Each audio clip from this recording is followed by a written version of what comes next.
राजनीति की जानी चाहिए तो जात, पंथ और मजहब के आधार पर राजनीति नहीं की जानी चाहिए। राजनीति यदि की जानी चाहिए तो इंसाफ और इंसानियत, जस्टिस और ह्यूमैनिटी के आधार पर पॉलिटिक्स की जानी चाहिए।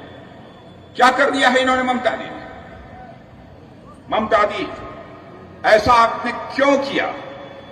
पश्चिमी बंगाल की जनता इस सवाल का आपसे जवाब चाहती है।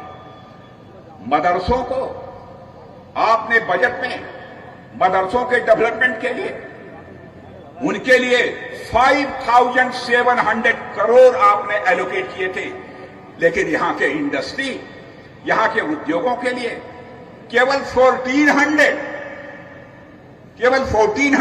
करोड़ एलोकेट किए।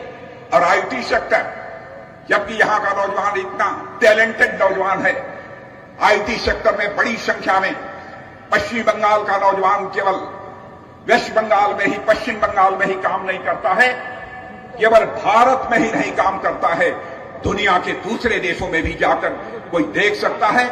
आईटी सेक्टर में भारत का नाम रोशन करने वाले कोई हैं, इसी बंगाल की धरती की बंगाली मां की कोख से पैदा हुए नौजवान हैं जिन्होंने भारत का नाम रोशन किया है।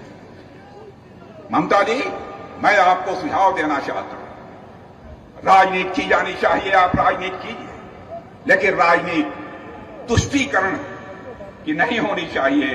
राजनीति यदि होनी चाहिए तो संतुष्टीकरण की होनी चाहिए, तुष्टीकरण की राजनीति नहीं होना चाहिए। एक शिक्षक, ध्यान से सुनिए, एक शिक्षक जिनका नाम था काजी मासूम अख्तर, पर इसलिए केवल आक्रमण कर दिया गया कि वे बच्चों में देश की भक्ति की भावना पैदा करना चाहते थे।